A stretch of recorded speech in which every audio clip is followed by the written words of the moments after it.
Good evening mga Lodi. Gagawa po tayo ng yelo. Yan.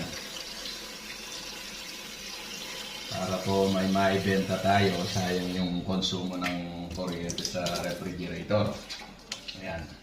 Madali lang pong gumawa ng yelo mga Lodi. Ayan. Para yung benta po, meron pera yung bunso ko, pambili ng mga candy at saka baon sa school. Ito lang po yan. Pisilin lang po sa taas mga Lodi. Tapos piitin ng isang beses.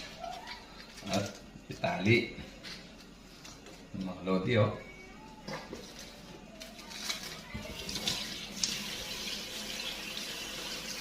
Sayang din po kasi yung benta sa yelo. Habang nakasindi yung refrigerator, meron akong nabibentang yelo. May pambaon na sa school si Bunso. Yan. 40 pesos per day mga Lodi. O Bunso, eto na yung yelo mo. Dito ka. No! Yan, yung benta sa ito, no? No! Na? No! Bakit? Ayan o. Mga 2 days lang po, matigas na yung mga yelo na to. Kaya kayo, pag nakasindi yung refrigerator nyo mga Lodi, gawa din kayo ng yelo. Para kahit papano meron kayong benta. Kahit barya-barya lang. Madali lang naman to.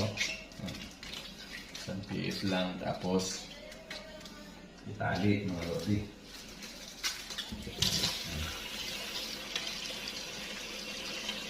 Patuloy nyo lang po yung i-follow ay subscribe yung aking YouTube channel mga Lodi.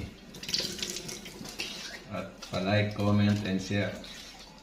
Suportahan nyo po ako mga Lodi. Ryan Lodi Mix Vlog. Maraming salamat po.